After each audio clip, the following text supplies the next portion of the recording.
그의 성읍 사람들 곧 그의 성읍에 사는 장로와 귀족들이 이세벨의 지시 곧 그가 자기들에게 보낸 편지에 쓴 대로 하여 금식을 선포하고 나봇을 백성 가운데 높이 앉히매 때 불량자 두 사람이 들어와 그의 앞에 앉고 백성 앞에서 나봇에 대하여 증언을 하여 이르기를 나봇이 하나님과 왕을 저주하였다 하매 무리가 그를 성읍 밖으로 끌고 나가서 돌로 쳐 죽이고 이세벨에게 통보하기를 나봇이 돌에 맞아 죽었나이다 하니 이세벨이 나봇이 돌에 맞아 죽었다 함을 듣고 이세벨이 아합에게 이르되 일어나 그 이스라엘 사람 나봇이 돈으로 바꾸어 주기를 싫어하던 나봇의 포도원을 차지하소서. 나봇이 살아있지 아니하고 죽었나이다. 아합은 나봇이 죽었담을 듣고 곧 일어나 이스라엘 사람 나봇의 포도원을 차지하러 그리로 내려갔더라.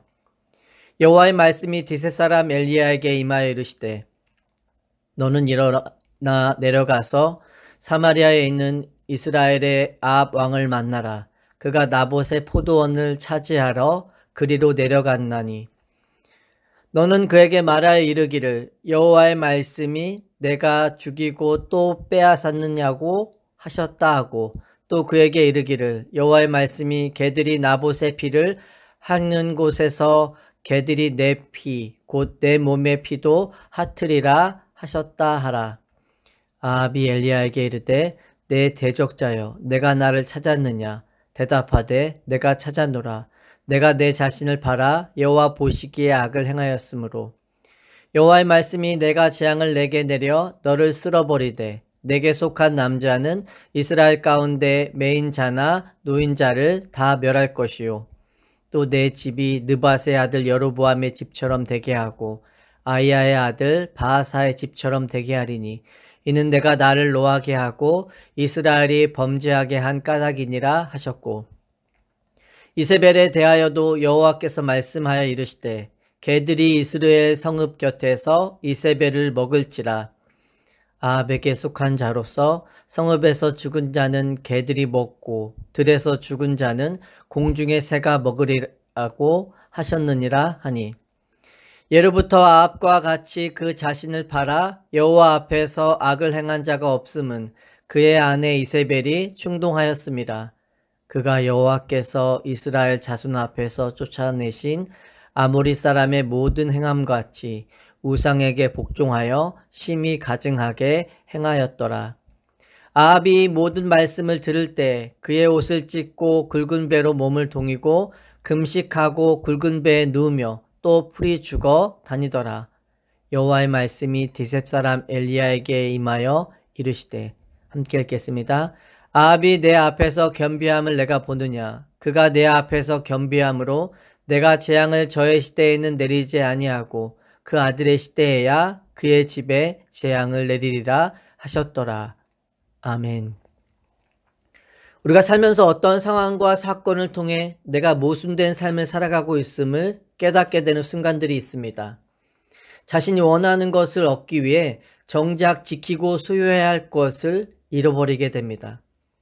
미래에 대한 염려 때문에 현재를 살지 못하고 걱정하며 두려워합니다.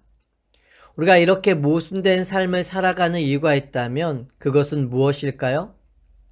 우리의 눈이 근시안적이기 때문에 늘 단편적이고 당장 눈앞에 필요한 것들만 바라보고 살아가기 때문이기도 합니다. 하지만 무엇보다 진짜 소중한 것이 무엇인지를 깨닫지 못하기 때문입니다. 때로 어떤 사건을 통해 깨닫기도 하지만 그것을 자주 잊고 살아가기 때문입니다. 우리는 아합의 삶을 들여다보면서 하나님의 살아계심을 보고 경험했음에도 왜 여전히 마음을 돌이키지 못하고 깨닫지 못하는 것일까 생각하게 됩니다. 하지만 아합의 삶에서 오늘을 살아가는 우리의 모습을 발견하게 됩니다. 우리가 아합의 삶을 통해 나의 삶의 반면교사로 삼을 수 있는 것이 있다면 무엇일까요? 첫째는 탐욕은 하나님의 말씀과 다른 길을 가게 한다는 것입니다.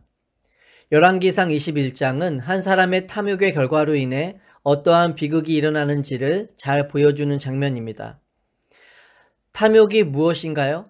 탐욕의 사전적 정의는 자기가 원하는 것에 욕심을 내어 그것에 집착하는 것이라고 말합니다. 자, 그렇다면 성경이 이야기하는 탐욕의 정의는 무엇일까요? 하나님이 내게 주시지 않은 것을 내 욕심에 따라 원하는 것입니다. 하나님이 내게 주시지 않은 자리, 물질, 권력 등을 내 욕심에 따라 갖기 위해 노력하는 것입니다. 이미 내게 주신 것들을 감사와 은혜로 바라보며 살지 못하고 남과 나를 비교하여 나에게 없는 것에만 집중하는 인생을 사는 것입니다. 아합은 왕으로 모든 것을 가지며 누리고 있었음에도 불구하고 나봇의 포도원이 갖고 싶었습니다. 그런데 그것을 사고 싶었지만 살 수 없었고 빼앗고 싶었지만 빼앗을 수 있는 방법이 없었습니다. 왜냐하면 나봇이 하나님께서 내 조상의 유산을 왕에게 드림을 금하고 있다고 했기 때문입니다. 그래서 자신의 욕심은 원함이 있으나 더 이상 아무 말도 하지 못합니다.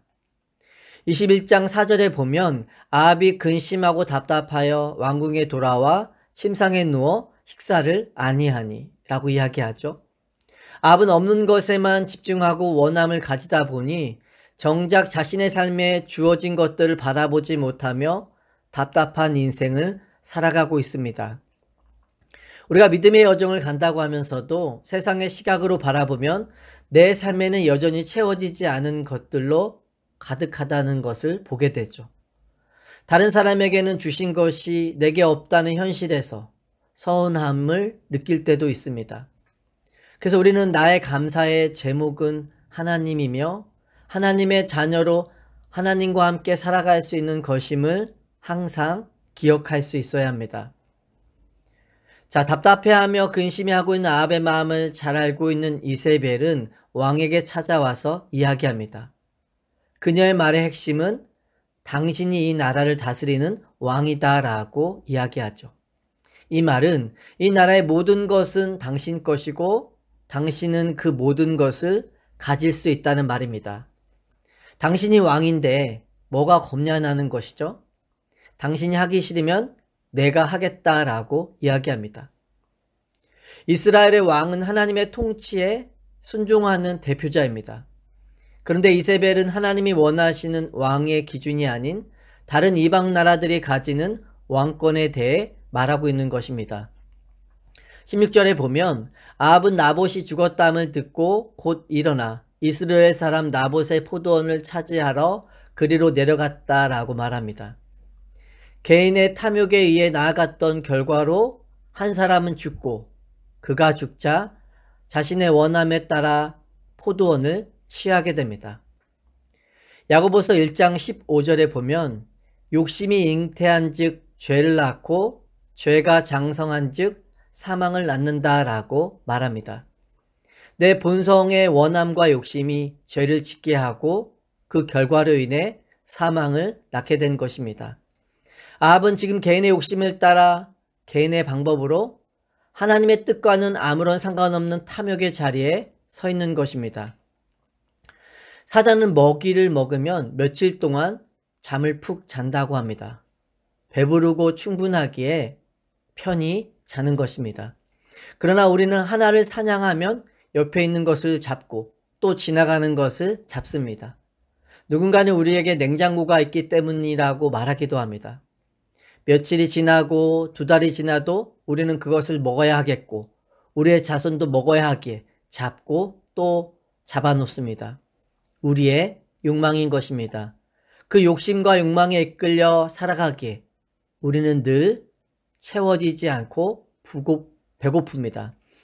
그래서 다른 것은 눈에 들어오지 않고 나의 원함에 따라 욕심을 어떻게든 채워보려 합니다. 믿음의 길을 가는 우리가 무엇을 원하며 어떤 것으로 채움받기 원하며 살고 있는지 돌아볼 수 있는 은혜가 있기를 소망합니다. 자, 우리가 아합의 삶을 통해 반면교사로 삼을 수 있는 또 다른 것이 있다면 무엇일까요? 두 번째는 불분명한 신앙의 태도는 하나님의 말씀과 다른 길을 가게 한다는 것입니다. 우리가 오늘 읽은 본문에 등장하는 사건 속에서 악을 행하고 큰 죄를 저지른 사람은 아합이 아니라 이세벨처럼 보입니다. 아합 왕의 행한 일에 대해서 세상의 기준과 논리로 이야기한다면 왕이 되어 그 정도의 권력과 누림을 갖는 것은 큰 죄가 아닌 것처럼 비춰지기도 합니다. 나봇을 죽이려는 계획을 직접 세운 것도 아니고 실제로 그 명령을 한 것도 아니기 때문입니다. 어찌 보면 아합은 직접적인 범죄자가 아닌 소극적인 범죄자입니다. 그러나 우리가 여기서 분명히 해야 할 한 가지가 있습니다. 이스라엘은 하나님이 세우신 나라이기에 그 나라에서 왕이 된다는 것은 하나님의 말씀을 듣는다는 것입니다. 하나님의 말씀의 근거에 통치해야 하는 것이죠. 즉 하나님의 사람으로 어떻게 살아야 하는지에 대한 분명한 기준이 있다라는 것입니다.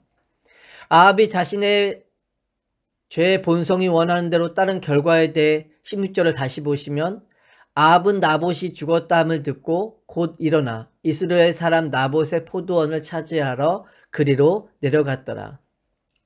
아합은 나봇의 포도원을 탐내고 그것을 가지는 과정 속에서 하나님에 대한 이해가 있었습니다. 하나님의 명령과 삶의 신앙의 규범에 대해 결코 무지한 자가 아닙니다. 그는 왕으로 어떻게 하는지에 대한 책임도 알고 있습니다. 그런데 이세벨의 말이 죄악이고 하나님이 원하시는 것이 아님을 알면서도 그 앞에서 애매모호한 태도를 취하고 있습니다.